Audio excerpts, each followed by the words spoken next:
आज हम डिस्कस करते हैं किडनी स्टोन होने पे हमें कौन सी जांच कराना चाहिए।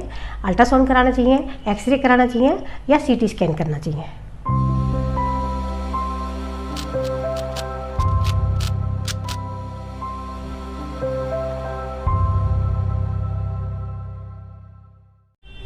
नाइन्टी 5% केसेस में जो गुर्दे की पथरी होती है वो अल्ट्रासाउंड में आराम से दिखाई देती है, ईजिली दिखाई देती है। उसका हम साइज बता सकते हैं, वो कौन से पोल पे है, अपर पोल पे है, मिड पोल पे है, लोअर पोल पे है और उससे कितनी सूजन हो रही है, मतलब हाइड्रोनेफ्रोसिस कितनी हो रही है। लेकिन जो 5% पथरी होती हैं वो रेडियो ओपेक होती हैं, मतलब कि अल्ट्रासाउंड में दिखाई नहीं देती हैं, जैसे कि जेंथिन स्टोन और यूरिक एसिड स्टोन। इसके लिए हमें एक्सरे, डिजिटल एक्सरे की ज़रूरत पड़ती है, जिसे हम एक्सरे KU भी कहते हैं। सबसे पहले हम डिस्कस करते हैं किडनी क्या होती है। किडनी यानी जिसको हम हिंदी में गुर्दे कहते हैं।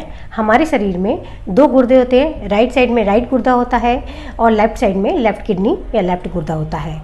राइट जो गुर्दा होता है वो थोड़ा सा नीचे होता है क्योंकि उसके ऊपर लीवर आ जाता है, तो लीवर थोड़ा सा राइट किडनी को डिस्प्लेस कर देता है। और लेफ्ट किडनी जो होती है वो थोड़ी सी हायर होती है।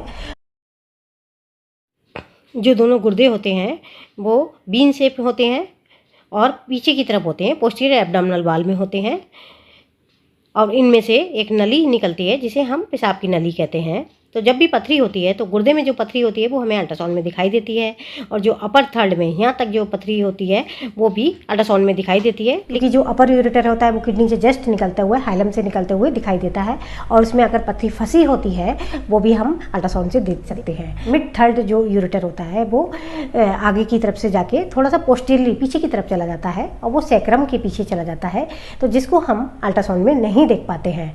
मिडिल पार्ट में पथरी फंस जाती है, मिड यूरेटर में पथरी फंस जाती है तो वो हमें अल्ट्रासाउंड में नहीं दिखाई देती है, तो हम इसके लिए कि बेसिक एक्सरे, डिजिटल एक्सरे कर देते हैं, जिसे हम एक्सरे KU भी कहते हैं। क्योंकि जो सैक्रम के पीछे है और बोन के पीछे जो चीज़ होती है, बोन को पेनिट्रेट करने के लिए हम केवल एक्सरे में देख सकते हैं।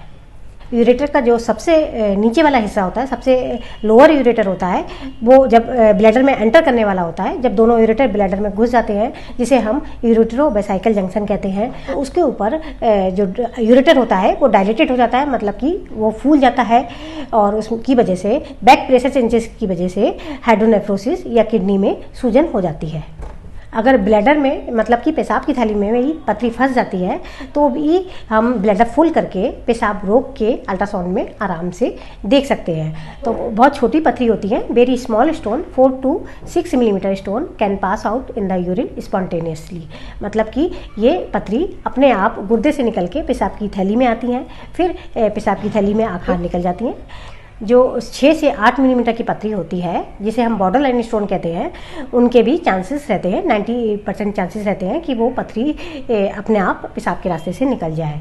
कभी कभी ये पथरी गुर्दे में या नली में, यूरेटर जहाँ पे पतला होता है, 3 जगह पे ये नैरो होता है, वहाँ पे फंसने के चांसेस होते हैं। ऐसे पेशेंट को हम ज़्यादा से ज़्यादा पानी पीने की, फ्लूइड लेने की सलाह देते हैं।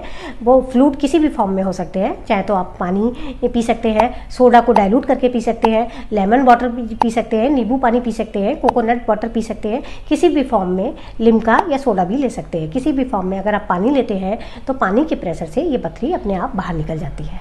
जब गुर्दे की पथरी का साइज 8 मिलीमीटर से ज़्यादा हो जाता है और ये लंबे टाइम तक गुर्दे में फंसी रहती है तो ये धीरे धीरे साइज में बढ़ने लगती है, क्योंकि इसमें जब डिपोजिशन हो जाता है कैल्शियम और फास्फेट का डिपोजिशन धीरे धीरे बढ़ने लगता है और पथरी साइज में बहुत ज़्यादा बड़ी हो जाती है और इसकी वजह से पूरे गुर्दे में सूजन आ जाती है। गुर्दे का जो कॉर्टेक्स होता है, रीनल कॉर्टेक्स होता है, वो बिल्कुल पतला हो जाता है, थिन आउट हो जाता है और इसकी वजह से गुर्दे में डैमेज शुरू हो जाता है, यूरिन फिल्टर नहीं हो पाता और गुर्दे को नुकसान पहुंचाता है। अगर आपको ये मेरा वीडियो पसंद आता है तो अपने दोस्तों के साथ शेयर कर लीजिएगा। Thanks for watching. Stay healthy, stay safe.